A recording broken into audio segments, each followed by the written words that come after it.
Have you ever found yourself just staring at this, like, mountain of information when you're researching something really important, like medical school admissions, especially for a specific place? It can be completely overwhelming, right? So today, we're doing a deep dive into exactly that. MBBS and other medical course admissions, specifically in Andhra Pradesh. Our mission here is simple.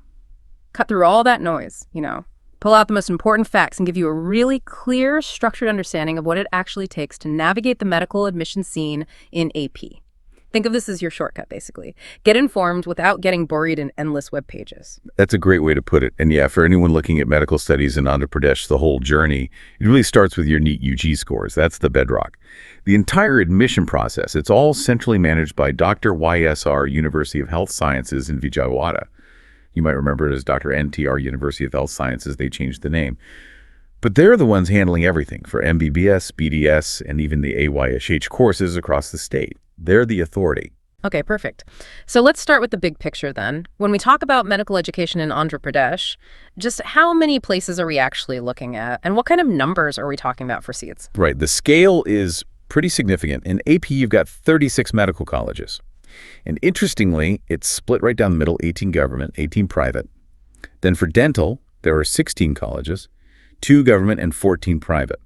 So if you add all that up, it comes out to a total of 6,210 MBBS seats and 1,440 BDS seats available each year. Wow, 6,210 MBBS seats. That's a lot of opportunity. It is, but it also means the competition is fierce, especially for those government seats. It really underlines why getting a strong NEET score isn't just, a box to tick. It's your main advantage. Absolutely. So with all those seats available, how are they actually categorized during the admission process? Are they all just lumped together? No, not at all. They fall into 3 main categories, basically 3 different paths. First, there's Category A, that's the convener quota.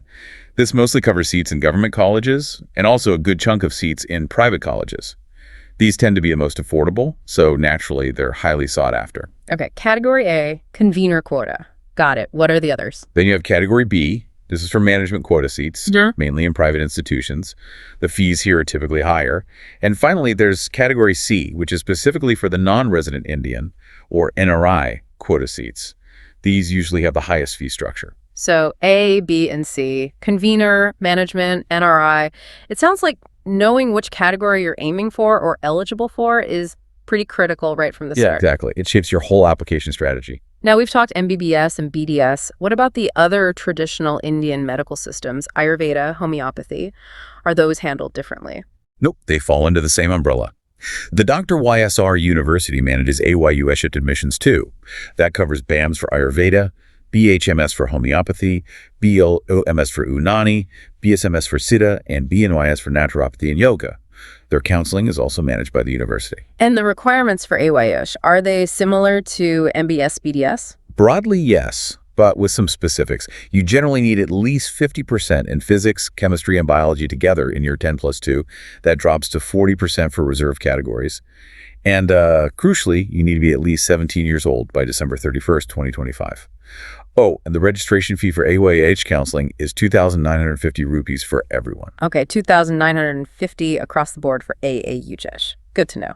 Now let's circle back to the big one, NEET, the National Eligibility Cum Entrance Test. How absolutely essential is a strong NEET score here? It's everything. It's the foundation. All admissions, doesn't matter if it's MBBS, BDS, or AYUSH. They're based purely on your NEET UG score. Dr. YABOH uses these scores to create the merit list. If your name isn't on that list, you simply don't get invited for counseling. It's the first, most critical filter. Right, and this is where it gets really specific. What are the actual NEET cutoffs? The minimum scores needed just to be considered in Andhra Pradesh. It's not just about taking the test, is it? Not at all. You have to qualify first. These NEET 2025 qualifying cutoffs are non-negotiable. For the general category in EWS, you need the 50th percentile. That usually means a score somewhere between, say, 944 and 686. Okay, 50th percentile for general DBUS. What about others? For OBC, SC, and ST candidates, it's the 40th percentile. The score range there is typically 113 to 126. And then for persons with benchmark disability, or PWBD, it's slightly different again. 45th percentile if you're general WS PWBD, that's 127 to 143. And 40th percentile for SCST BC PWBD, so 113 to 126 again. Those ranges seem quite specific. They are, and remember, these are just the qualifying scores. Getting a seat, especially a good one, requires scoring significantly higher than these minimums. Right, qualifying is just step one. So beyond the NEET score itself, what else does an applicant need to have in place? Are there other academic boxes to tick? Absolutely. Meeting the NEET cutoff is essential, but not sufficient. You also need to have passed your 10+2 or equivalent with physics, chemistry, biology or biotechnology, and English. And there are percentage requirements too.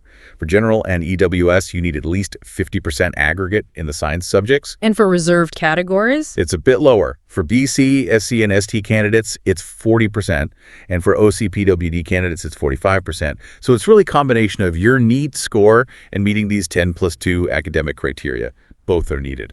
Okay, that clarifies the eligibility part. Now, let's tackle something a lot of listeners, especially those outside AP, might be wondering about. Can you apply for MBBS in Andhra Pradesh if you're not from there? Is it an open state? The domicile question. Well, it's a mixed system, but with very clear rules that definitely favor local candidates. Basically, 85% of the state quota seats are reserved for local candidates. 85%, that's a huge majority. It is. And here's the kicker. Those same local candidates are also eligible to compete for the remaining 15% unreserved seats. So locals get a shot at 100% of the state quota seats, effectively. Pretty much. Non-local students, they are only eligible for those 15% unreserved seats. Wow. So not completely closed, but heavily weighted towards locals. That makes those 15% unreserved seats incredibly competitive for outsiders, I imagine. Extremely competitive. So how do they define local status? Is it just about where you were born? No, it's more about your education or residency history. The state is divided into two local areas. The Andhra University AU area, which covers 8 districts, and the Sri Venkateswara University SVU area, which has 5 districts. To be considered local to one of these areas, you generally need to have studied there for at least 4 consecutive academic years leading up to your 10+2. 4 consecutive years. What if you studied in AP for longer, but maybe moved between these areas? Good question. If you studied in the state for 7 consecutive years across different local areas, then your local area is decided by where you took your final qualifying exam, your 10+2. Okay, that makes sense. But what if someone hasn't really studied in AP schools, but maybe their family lives there or used to? Any provisions for them? Yes, there are ways they can be eligible for those 15% unreserved seats. Even without studying there, if you yourself have lived in AP for a total of 10 years, and this excludes time spent studying outside the state, you could be eligible. 10 years residency. Okay. Or if either of your parents lived there for 10 years, again, excluding employment periods outside AP, that also works. And another route, children whose parents work for the state or central government or public sector corporations within Andhra Pradesh. They're also eligible for the 15% unreserved seats, even if they don't meet the local study criteria. I see. So there are a few avenues for non-locals, but they all funnel into that competitive 15% pool. Exactly. And that's why you see this dynamic, students from other states, like Telangana, trying for those AP seats. And conversely, many AP students look towards the All India Quota, AIMS, and other institutions outside AP to broaden their own chances. It's all about navigating these rules strategically. Right, it's a real strategic game. Okay, so let's say you've cleared NEET, you understand the domicile situation. What's the actual step-by-step admission process like in Andhra Pradesh? Walk us through it. Okay, so the whole thing is online, managed by Dr. YSRUHS. The starting point is their official website, ugcounselling.ysrus.com. You'll need to go there first. And once you're on the site, you hit new registration. What happens then? What are the critical steps people need to nail? First, you enter your NEET UG roll number and all the required personal details. Accuracy here is absolutely key. Any mistake could cause problems later. Then you upload your documents, a recent passport photo, but it needs to be taken holding a placard with your name and the date, plus your signature. A placard, that's specific. Yes, they're quite particular about that. After uploads, you fill in your educational details. Then comes the crucial step, paying the counseling fee. This is non-refundable. How much is the fee? For OC and BC categories, it's 3,540 rupees. That includes GST. For SC and ST, it's a bit lower at 2,950 rupees. But if you're applying for management quota seats, Category B, the fee jumps significantly to 10,620 rupees. Paying this fee basically confirms you're serious about proceeding. Okay, registration, uploads, payment done. Yeah. What's next in the chain of events? How does the university let people know if they're eligible for counseling? After the registration window closes, the university releases a provisional merit list. Then, after they verify documents, they publish a final merit list. Only the candidates whose names are on that final merit list get invited for the actual counseling process. And that involves? A really critical part called choice filling and choice locking. This is where you list your preferred colleges and courses in your exact order of priority. And this is where strategy really comes in again, I guess. Absolutely. Because here's the thing. AP uses a one-time web option system for all rounds of counseling. One-time web option. What does that mean exactly? It means the choices you lock in during this initial phase are the only choices considered for you in the first round, the second round, any subsequent rounds. You don't get to change your preference list later. Wow, okay. So you really need to think through your priorities up front. No second chances on the preference list. Precisely. It demands careful research and planning. You need to be sure about your order before you lock it. And the timeline for all this, when does this typically happen? I know dates can change, but what's the general window? Right. Dates can shift year to year, so always check the official site. But for 2025, as an example, the provisional merit list came out around July 8th. We saw 36,776 candidates qualified from AP. Counseling registration officially opened on July 23rd. The deadline to apply without a late fee was August 16th. What if someone missed that August 16th deadline? There was a window for late applications, starting August 19th and running until the provisional merit list release, but you'd pay a late fee. And they warned about potential server issues right after the 16th, so cutting it close is risky. Provisional seat allotment is generally expected sometime in August. But again, these are just typical timelines. You have to stay glued to the official notifications. It sounds like it's not just about your score, but also about being incredibly meticulous with the process and the deadlines, almost like project management. That's a good way to think about it. Precision matters. Missing a deadline, even by a bit, can genuinely mean you're excluded from later rounds. We've seen students with great scores miss out because of a procedural slip-up. That would be heartbreaking. So after seat allotment... After allotment, if you're shortlisted, you must physically go to the college you've been assigned. You bring all your original documents for the final admission formalities and verification. That reporting step is just as crucial. Okay, this brings us to a really big question for most families, the cost. What's the financial commitment involved in studying MBBS in Andhra Pradesh? It sounds like it could vary wildly. Oh, it varies tremendously. It really depends on the college type, government or private, and the specific quota, category A, B, or C. For government medical colleges, if you get a category A seat, the convener quota, the annual fee is actually quite affordable, often around 15,000 rupees. 15,000 a year. For MBBS, that's remarkably low. It is. Even in private colleges, if you secure a category A seat, it's still very reasonable, maybe around 16,500 rupees per year. There's one exception, Sri Padmavati Medical College for Women in Tirupati. It's a government institution, but its fee is a bit higher at 60,000 rupees for government seats. But still, relatively accessible. Okay, those are the category A numbers. What about the other end of the spectrum? The self-financing seats, management quota? That's where the figures climb steeply. In the newer government colleges, they've introduced self-financing seats 50% of their intake. The annual fee for those is 12 lakh rupees. 12 lakhs per year. Okay, big jump. Definitely. And for private colleges under Category B, the management quota, you're looking at around 13.2 lakh rupees annually. And the NRI seats, Category C? Those are the highest. They can be up to 20 lakh rupees a year in the new government colleges and potentially reach as high as 39 lakh rupees per year in some private colleges. Wow. 15,000 versus potentially 39 lakhs. That's an enormous range.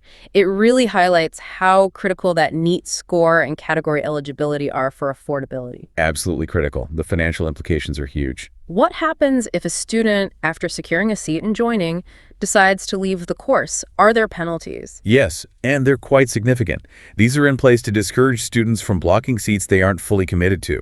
If you discontinue an MBBS seat after admission, the penalty is 3.54 lakh rupees. For a BDS seat, it's 1.18 lakh rupees. So a serious financial deterrent to ensure commitment. Exactly. It underlines the seriousness of accepting a medical seat. Okay, so given all this, the competition, the costs, the process, what are some of the top, most sought-after medical colleges in Andhra Pradesh? Where are students really aiming to get into? Well, AP has several really reputable institutions. On the government side, some of the big names that are consistently popular are Andhra Medical College in Visakhapatnam, AMC Visakhapatnam, right? Langraya Medical College in Kakinada, Govt Medical College, SV Medical College in Tirupati, Kurnool Medical College, Government Siddhartha Medical College in Vijayawada, And of course, you also have the All India Institute of Medical Sciences, AMs, in Mangalagiri, which is obviously a major draw. These are often top choices because of their long-standing reputation and lower fees for Category A. Makes sense. And what about the private medical colleges? Which ones are considered prominent or popular choices? Among the key private institutions, you often hear about Alluri Sitaram Raju Academy of Medical Sciences in Eluru, Kuturi Medical College in Guntur, Dr. Pinamani Sutartha Institute near Vijayawada, GSL Medical College in Rajahmundry, and Narayana Medical College in Nellore. There are others too, of course. The choice for a private college often depends on specific rankings, the facilities they offer, which quota a student qualifies for, and sometimes just personal preference for location or campus life. Right, a lot of factors go into that final choice. Well, we've certainly covered a huge amount of ground today, from the types of courses and the sheer number of seats, the critical role of NEET, to the really complex domicile rules, the step-by-step counseling process, and that wide spectrum of financial costs involved in studying medicine in Andhra Pradesh. And the key takeaway really is that while this deep dive gives you a solid roadmap, you absolutely must stay vigilant. Keep checking that official Dr. YSR University of Health Sciences website. That's your source of truth for the latest updates, dates, documents, everything. Things can change. Absolutely. So what does this all mean for you, listening right now? If you're considering medical school in Andhra Pradesh, getting your head around these details, the rules, the money can genuinely make the difference between a smooth process and hitting unexpected roadblocks. It's about being prepared. And maybe think about this too. Beyond the applications and the scores, medical education itself is a marathon. It's incredibly demanding. The commitment isn't just about paying fees or passing exams, it's about dedication. And the environment matters too. The National Medical Commission and UGC are quite strict about anti-ragging policies. They even observe Anti-Ragging Day on August 12th, with a whole week of awareness activities after that. Yeah. It really emphasizes creating a respectful space for learning. That's a really important point about the overall environment. Okay, let's leave our listeners with a final thought to chew on. How might really understanding these detailed financial structures and the domicile rules for both AP state quota and the All India quota, how might that actually influence a student's bigger picture, their long-term career planning? Especially if they think about maybe practicing medicine outside their home state after graduation. That's interesting, thinking about how the entry path shapes the exit path or future plans. Yeah. Definitely something to consider.